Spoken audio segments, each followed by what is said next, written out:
Hey guys, we are going to be starting our new unit about rational numbers. So your learning goal for this video is I will learn how to classify rational numbers. Make sure you get that in your notes. I will learn how to classify rational numbers. Rational numbers include several of the types of numbers we've already learned about. For example, mixed numbers, decimals, whole numbers, and integers are all considered to be rational numbers. So make sure you get that in your notes. Rational numbers include mixed numbers, decimals, whole numbers, and integers. In order for a number to be considered a rational number, it has to be a number that can be written as a fraction. So if a number can be written as a over b, then yes, it is a rational number. And it's a rational number as long as the denominator is not 0. Make sure you include that in your notes. So we'll take a look at the mixed number that you see on your screen, 3 2/5. I know it looks kind of goofy. It's hard to type fractions and have them look like what we're used to seeing.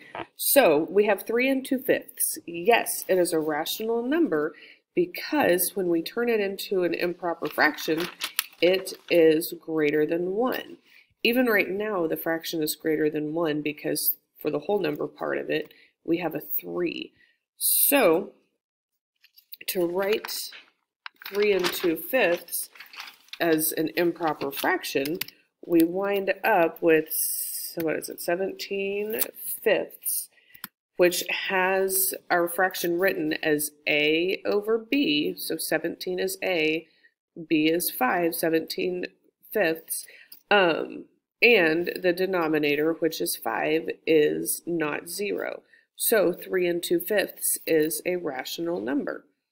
Right, this time we're going to take a look at this little number 0.6, or also known as, oh no, I'm tired, also known as 6/10. So yes, it can be written as a fraction because we'd have 6 as our numerator and the tenths as our denominator. I mean, the denominator would be 10 because our 6 is in the tenths place after the decimal. So 6/10 is written as a over b, so that qualifies it to be a rational number. The denominator is not 0, so that makes it a rational number. And then we're going to take a look at the whole number 34. Technically, yes, 34 can be shown as a fraction because it would be 34 over 1, 34 wholes. So make sure you're getting all of this in your notes. Negative numbers are also considered rational numbers. If you take -7, for example, you can turn that thing into a fraction, and you would wind up with -7 over 1. So we've already covered our examples of mixed numbers, turning them into improper fractions, that those are rational numbers. We have covered how decimals are considered rational numbers because they can be turned into fractions. Same with whole numbers and integers. All of those can be shown as fractions, a over b, which makes them rational numbers. For this next little part, I'm going to go ahead and use the Venn diagram that they actually have in our Holt-McDougall video. Guys, we can use Venn diagrams to classify numbers, and as your education goes along, this Venn diagram will get bigger and bigger because there are other categories of numbers.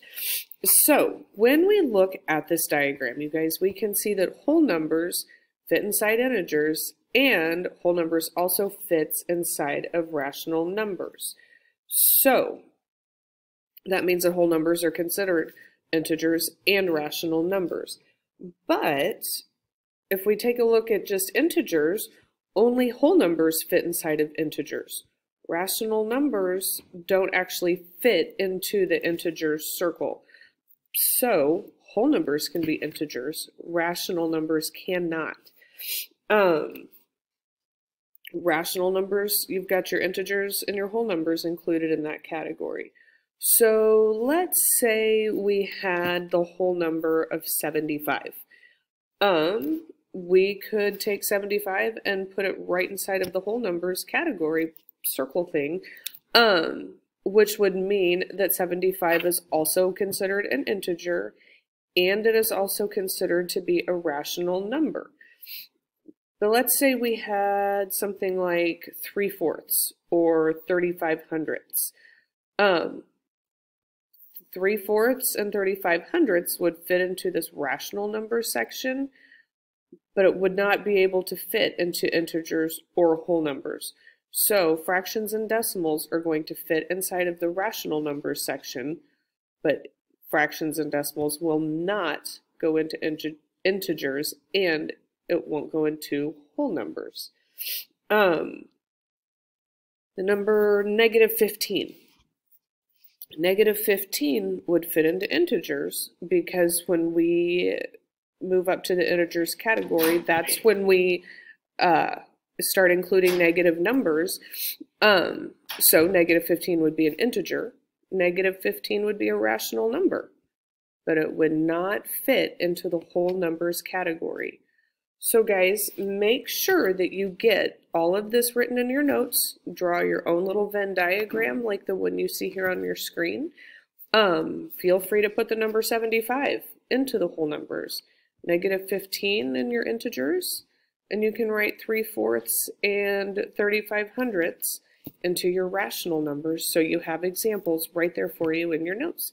So there you go. Feel free to rewind. Make sure you hit pause so you can get all the important information in your notes, and I will see you all in class.